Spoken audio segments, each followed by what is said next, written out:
अध्याय 1 वास्तविक संख्याएं में उदाहरण नंबर 1 हम लोगों ने कर लिया था।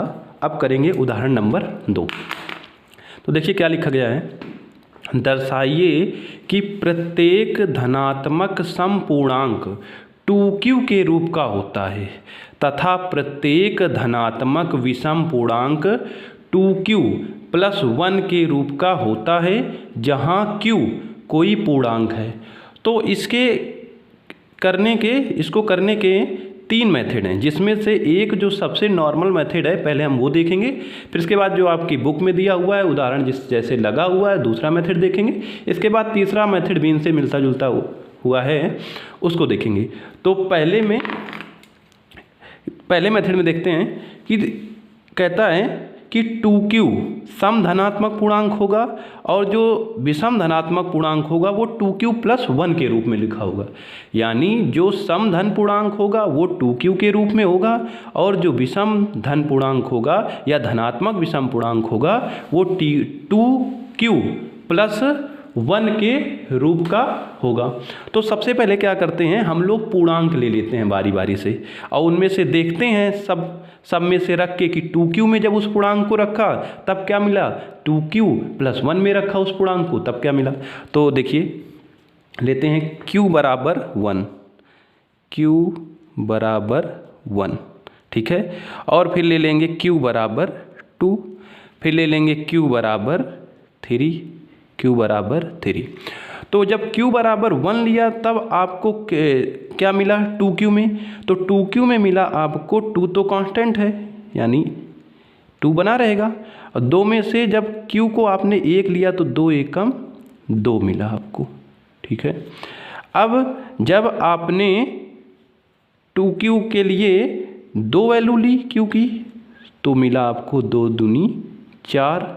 जब आपने 3 वैल्यू ली तब आपको मिला 2 3 6, ठीक है। अब ये क्या है आपका, ये सम है, ये सम है, ये भी सम है।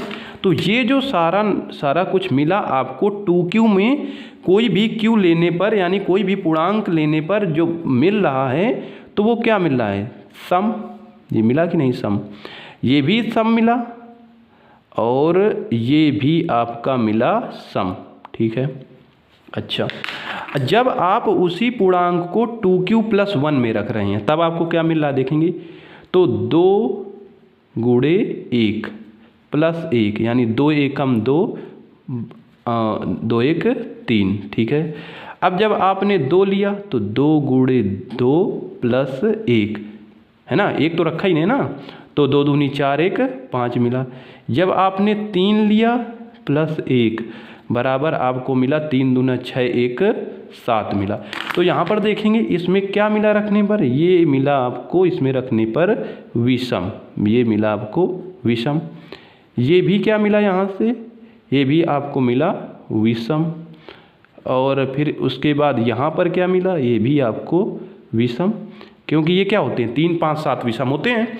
अब पूर्णांक में ये देखते हैं कि हमने लिया क्या था, तो पूर्णांक में देखिए q = 1, ये पहले आपने क्या लिया पहली बार में, ये लिया था आपने विषम था कि नहीं ये पूर्णांक, और ये पूर्णांक था आपका सम, और फिर से ये पूर्णांक था आपका विषम। तो एक चीज़ ये देखने को मिल रही है, आप पूर्णांक चाहे सम लें या फिर विषम लें, जो 2q मिल रहा है आपको वो सम ही मिल रहा है। यहाँ देखिए 1 रखने पर 2 मिला, 2 रखने पर 4 मिला, 3 रखने पर 6 मिला, लेकिन जो 2q + 1 मिल रहा है तो यहाँ पर क्या मिला, पहली बार में 3 मिला विषम है, 5 मिला विषम है, 7 मिला तो ये भी विषम है। एक नंबर और रख के देख लेते हैं, अगर जो आपने q = 4 रखा, q = 4, तो यहाँ से मिलेगा 2 × 4 यानी आपको मिला ये 4 दूनी 8। यहाँ पर रखेंगे 2 × 4 + 1 = 9। तो यहाँ फिर आपने चेक किया तो ये आपने डाला था यहाँ पर सम पूर्णांक डाला था, लेकिन मिला आपको क्या, जब 2q में रखा तब आपको सम मिल गया, जब आपने 2q + 1 में रखा तो आपको मिल गया ये विषम। विषम मिल गया। तो देखिए इससे प्रूफ होता है, अगर जो आप बहुत बड़ा मेथड या किताब वाला मेथड याद नहीं रख सकते तो आप इसको याद रख सकते हैं, इससे आपका काम चल जाएगा। क्योंकि यहाँ पर हम लोगों ने दिखा दिया कि जो 2q है वो किसी भी पूर्णांक के लिए सम ही रहता है और 2q + 1 किसी भी पूर्णांक के लिए विषम ही रहता है। तो यहाँ पर आप एक लाइन में स्टेटमेंट लिख सकते हैं लास्ट में, अतः यहाँ से स्पष्ट होता है कि धनात्मक समपूर्णांक 2q के रूप का तथा धनात्मक विषम पूर्णांक 2q + 1 के रूप का होता है। अच्छा, अब हम लोग क्या करेंगे, लेकिन उसके पहले हम लोग यहाँ पर डॉट डॉट लगाते हैं, यानी जब आप ऐसे ही प्रोसेस करते रहेंगे तो आपको इसी तरीके से चीज़ें मिलती रहेंगी। जब 2q में रखेंगे तो आपको सम मिलता रहेगा, जब आप 2q + 1 में कोई पूर्णांक डालेंगे तो आपको ये विषम मिलता रहेगा। ठीक है, अब किताब वाला मेथड करते हैं, यानी प्रमेयिका के माध्यम से इनको हम सिद्ध करके दिखाते हैं। तो उसके लिए सबसे पहले आपको लिखना पड़ेगा कि माना कोई धनात्मक पूर्णांक, लिखेंगे माना, दिख रहा है, हाँ दिख रहा है, माना कोई दो धनात्मक पूर्णांक a तथा b हैं, जहाँ कॉमा करके लिखेंगे आप, जहाँ b = 2, b = 2 है। अब b आपने दो पूर्णांक लिए, दोनों धनात्मक लिए, a भी धनात्मक लिया, b भी धनात्मक लिया, लेकिन आपने b की वैल्यू फिक्स कर रखी है। क्यों फिक्स कर रखी है? क्योंकि यहाँ पर दिखाना है आपको कि 2q वाला किस रूप, 2q वाला सम होगा और 2q + 1 वाला भी सम होगा। तो b यहाँ पर इसने भी फिक्स कर रखा है तो आपको भी फिक्स करना पड़ेगा, वही रहेगा। तो अब लिखेंगे आप यूक्लिड विभाजन प्रमेयिका से, यहाँ पर लिखेंगे यूक्लिड विभाजन प्रमेयिका से, डैश कर देंगे। चलिए, जब डैश करेंगे तो यूक्लिड विभाजन प्रमेयिका आपकी होती क्या है, वो होती है a बराबर bq + r। ठीक है, जब इसमें से आप रख देंगे, b को फिक्स कर देंगे तो आपका a बराबर हो जाया रहेगा 2। ठीक है, और q 2q और प्लस r। ठीक है, अब यहाँ एक चीज़ और लिख देंगे, क्यों? क्योंकि ये भाजक यहाँ का 2 है, b 2 है, तो इसका मतलब क्या है, जहाँ r क्या नहीं होना चाहिए, जहाँ आपका r हाँ बड़ा या बराबर होगा 0 के, या और साथ में छोटा होगा 2 से, क्योंकि 2 यहाँ पर फिक्स हो गई है वैल्यू, b की वैल्यू 2 फिक्स हो गई है, तो छोटा होगा 2 से, लेकिन बड़ा या फिर बराबर होगा 0 के, r हमारा। ठीक है, अच्छा, तो अब देखिए, जब ये 0 r हो क्या सकता है, यहाँ से ये देख लेंगे, r आपका हो सकता है 0 हो सकता है, 1 हो सकता है, क्योंकि 2 जैसे ही होगा तो एक बार और भाग चला जाएगा, तो शेष 2 नहीं हो सकता, क्योंकि शेष फल कभी भी भाजक के बराबर नहीं हो सकता है। चलिए, तो अब r क्या हो सकते हैं यहाँ पर, तो लिख देंगे r बराबर आपका हो सकता है, यहाँ से देख लीजिएगा, तो r बराबर हो सकता है आपका 0 या फिर 1, यही हो सकता है। तो लिख देंगे r बराबर 0, 1, पूर्णांक है दोनों, तो पूर्णांक रखने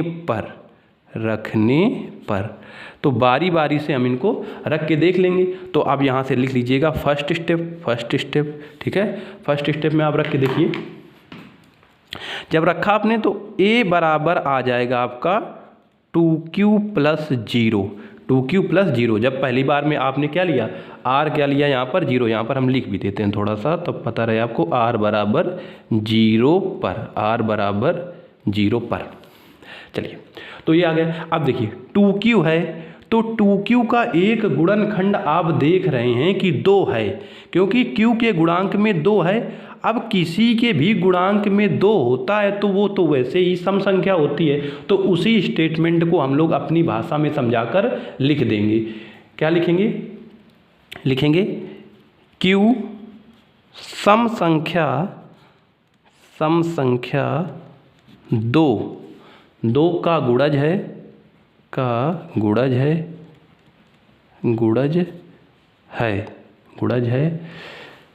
तथा Q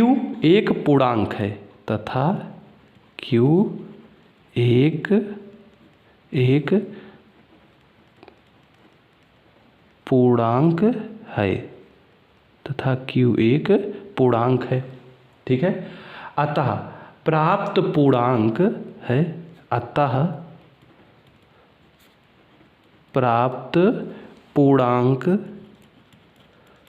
पूर्णांक क्या होगा? प्राप्त पूर्णांक एक सम पूर्णांक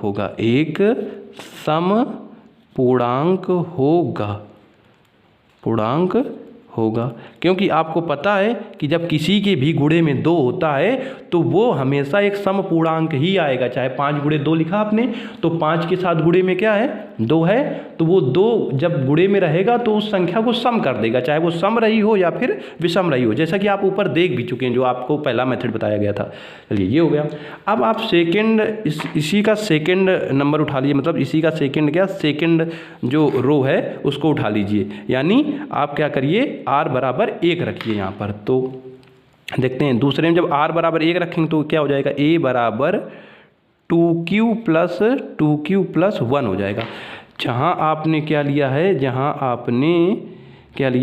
r बराबर 1 पर, यानी r बराबर 1 लिया है, r बराबर 1 पर, ठीक है। चलिएगा r बराबर 1 पर, तो यहाँ पर देखिए अब किसी भी आप सम संख्या में से एक जोड़ देंगे तो वो विषम हो जाएगा। आप देख रहे हैं, आपने सिद्ध कर लिया है पहले स्टेप में कि 2q हमारा क्या है? एक सम संख्या है, ठीक है, यानी 2q जो है एक हमारा सम पूर्णांक है।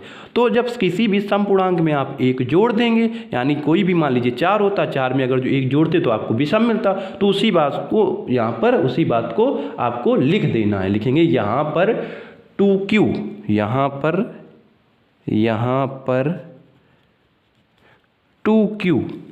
2q एक सम पूर्णांक है, सम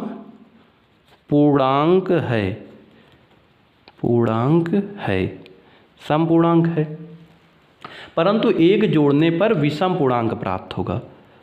परंतु इसमें जोड़ दीजिए, इसमें एक जोड़ने पर विषम पूर्णांक प्राप्त होगा, ठीक है। लेकिन अगर जो 2q सम था, लेकिन उसमें से अगर जो आपने एक जोड़ दिया तो आपको विषम मिल जाएगा। आपको उदाहरण से भी बताया गया कि जैसे आपने 2 लिया हुआ था सम पूर्णांक, 2 में एक जोड़ दिया तो वो विषम हो गया, 3 हो गया। 4 लिया हुआ था, 4 में आपने एक जोड़ दिया तो 5 हो गया, वो क्या हो गया? विषम हो गया। तो इसी बात को हम लोग स्टेटमेंट के तौर पर लिख देंगे, यानी कथन के तौर पर लिख देंगे कि अतः यहाँ से स्पष्ट होता है, अतः यहाँ से स्पष्ट होता है कि धनात्मक समपूर्णांक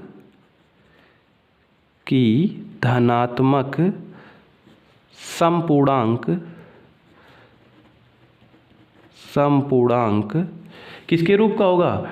2q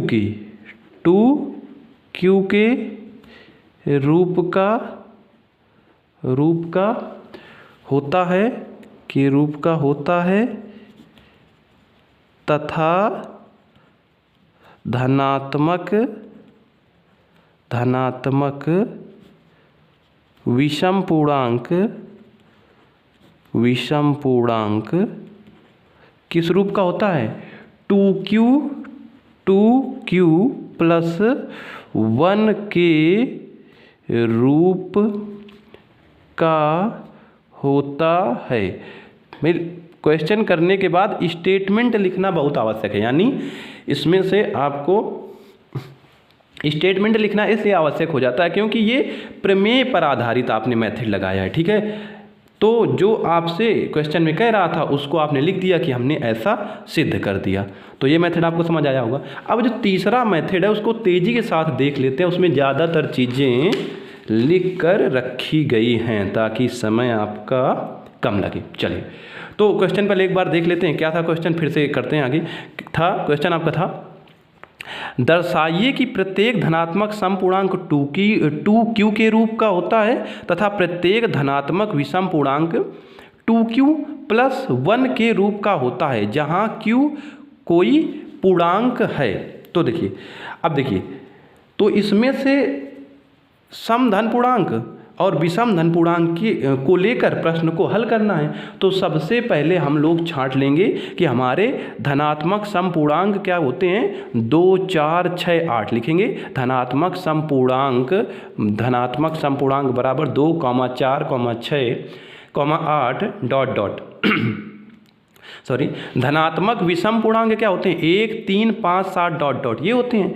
तो उसी को हम लोग लिखेंगे कि धनात्मक समपूर्णांकों को 2q तथा धनात्मक विषम पूर्णांकों को 2q प्लस 1 के रूप में यूक्लिड विभाजन प्रमेयिका के माध्यम से रखने पर, यानी जो 2 है इसको हम देखेंगे कि 2 सम होता है, आपको पता है, तो वो 2q में फिट हो जा रहा है कि नहीं, यानी 2q के रूप का है कि नहीं। ठीक है, और जब विषम रखेंगे, जैसे 1 रखा या 3 रखा या 3 रखा, तो उसको देखेंगे हम लोग कि वो 2q प्लस 1 के रूप में एडजस्ट हो जा रहा है कि नहीं, रूप में बदल जा रहा है कि नहीं। तो पहले हम लोग उठा लेंगे कि सम धनात्मक पूर्णांक। तो सम धनात्मक पूर्णांक आपके होते कौन कौन से हैं, सम धन पूर्णांक आपका होता है, एक हो जाएगा आपका 2 हो जाएगा, ठीक है, और फिर आपका हो जाएगा 4 हो जाएगा, फिर आपका 6 हो जाएगा। बस 3 ठो लेते हैं यहाँ पे। तो क्या करिएगा, इसको लिखते हैं हम लोग। देखिए, जो 2 है तो 2 को हम फिट करना चाहते हैं कि क्या ये 2q के रूप में फिट हो जाएगा क्या। तो देखते हैं, देखिए 2 तो पहले से फिक्स है, तो 2 में कितने का गुणा करा दें कि ये 2 ही रहे, यानी ये 2 मिले हमको, सम मिले, तो 2 एकम 2। अब देखिए, अगर जो यहाँ पर इसको 4 को 2q के रूप में लिखना है तो ये क्या हो जाएगा आपका 2 गुणे आपको इसको लिखना है आपको 2q के रूप में, तो ये हो जाएगा 2 गुणे 2, यानी ये 4 आ गया यहाँ से आपका। अब इसको देखते हैं, 6 को क्या लिख सकते हैं क्या 2q के रूप में, तो देखते हैं 2q के रूप में रखा जा सकता है कि नहीं। तो 2 गुणे इसको 3 लिख सकते हैं, तो ये 3 दूनी 6 हो गया, यानी जो भी समपूर्णांक थे उनको हमने 2q के रूप में अरेंज कर लिया, तो वो आसानी से अरेंज हो जा रहे हैं। इससे ये स्पष्ट होता है कि जो भी सम धनात्मक पूर्णांक होंगे या धनात्मक समपूर्णांक होते हैं वो 2q के रूप के ही होते हैं। लेकिन यहाँ पर हम लोग लिख देंगे जहाँ पर हमने q क्या लिया है, जहाँ पर आपने q यहाँ पर पहली जगह पर आपने पहले 2 सिद्ध करने के लिए आपने क्या लिया है, 1 लिया है, और फिर इसके बाद इसमें q आपने ले रखा है 2, और इसमें आपने q लिया है 3 लिया है। तो ये भी क्या है, एक पूर्णांक लिया है, क्योंकि क्वेश्चन में कहता है ना कि पूर्णांक लीजिए, क्यू को क्या लीजिए, पूर्णांक लीजिए। चलिए, तो इसी तरीके से हम लोग विषम धनात्मक पूर्णांक को देख लेते हैं। विषम धनात्मक पूर्णांक क्या होते हैं, जल्दी से इनको रख लेते हैं। तो होता है आपका 1 होता है, 3 होता है, और ये 5 होता है। ठीक है, चलिए इस प्रोसेस को हम लोग क्या करेंगे, आगे इसमें डॉट डॉट लगा के छोड़ देंगे, क्योंकि ये ऐसे ही प्रोसेस आगे चलती रहेगी। तो कोई भी सम पूर्णांक अगर जो आप ले रहे हैं तो वो आपको 2q के रूप में ही व्यवस्थित मिलेगी, इससे यहाँ ये स्पष्ट होता है। चलिए, तो एक को देखते हैं, क्या हम एक विषम है, क्या इसको हम 2q प्लस 1 के रूप में रख पा रहे हैं क्या, क्योंकि क्वेश्चन में कहता है आपसे कि जो विषम पूर्णांक होते हैं वो 2q प्लस 1 के रूप में होते हैं। तो इसको देखते हैं, तो अगर जो रखते हैं तो 2 गुणे कितना लिया हम लोगों ने, 2 गुणे अगर जो आपने यहाँ पर लिया 0, 2 गुणे अगर जो आपने लिया 0, अब प्लस 1 तो यहाँ पर इसी रूप में हो गया। देखिए ये 0 हो जाएगा और ये 1, तो आप 1 अरेंज हो गया इस 2q प्लस 1 के फॉर्म में। और 2q प्लस 1 के रूप में किसको अरेंज करना है, 3 को अरेंज करना है। तो क्या अरेंज हो जाए क्या, हाँ, क्यों, क्या लेना पड़ेगा उसके लिए, क्यू की जगह में 1 लेना पड़ेगा, 2 एकम 2 प्लस 1 ये हो गया, तो 3 हो गया। अच्छा, 5 को अरेंज कर पा रहे हैं क्या, तो 2q प्लस 1 के रूप में अरेंज करना है 5 को। तो देखते हैं, तो 2 गुणे 2 दूनी 4 है ना, प्लस 1, तो 2 दूनी 4 1 5, इसको भी हमने अरेंज कर लिया। तो देखिए जो भी विषम पूर्णांक थे 1 3 5, तो क्वेश्चन में कह रहा था क्या उनको 2q विषम जो पूर्णांक होते हैं, विषम धनात्मक पूर्णांक होते हैं, वो 2q+1 के रूप के होते हैं, क्वेश्चन में कह रहा था। तो हमने सिद्ध कर लिया, क्योंकि हमने 1 लिया, 3 लिया, 5 लिया, उसको 2q+1 के रूप में अरेंज किया, तो वो अरेंज हो जा रहे हैं आसानी से। इसका मतलब जितने भी धनात्मक विषम पूर्णांक होते हैं वो 2q+1 के रूप के होते हैं। जहाँ पर आपने इसको 1 लाने के लिए क्या लिया था, q, जहाँ पर आपने 1 लाने के लिए q लिया था 0, ठीक है, और फिर q यहाँ पर क्या लिया था, 3 लाने के लिए आपने 1 लिया, और यहाँ पर आपने q क्या लिया, 3 लिया, यहाँ पर आपने q 3 लिया, और कह रहा था कि q क्या होना चाहिए, एक पूर्णांक होना चाहिए। तो आपने ये सारे लिए हैं पूर्णांक, और लास्ट में जब इतना करने के बाद यहाँ पर हम लोग डॉट डॉट लगा देंगे, यानी ऐसे ही प्रोसेस ये आगे चलती रहेगी। तो सारे विषम धनात्मक पूर्णांक या धनात्मक विषम पूर्णांक 2q+1 के रूप के होते हैं। यहाँ से ये पता चला। हम लिख देंगे लास्ट में एक स्टेटमेंट, जैसे पिछले वाले में लिखा था क्या, अतः यहाँ से स्पष्ट होता है कि धनात्मक समपूर्णांक 2q के रूप का होता है तथा धनात्मक विषम पूर्णांक 2q+1 के रूप का होता है। तो वीडियो थोड़ा सा लंबा हो गया, लेकिन आपको 3 मेथड यहाँ से मिले, क्योंकि ये क्वेश्चन कठिन माना जाता है, ये प्रश्न आपका थोड़ा सा कठिन माना जाता है। चलिए।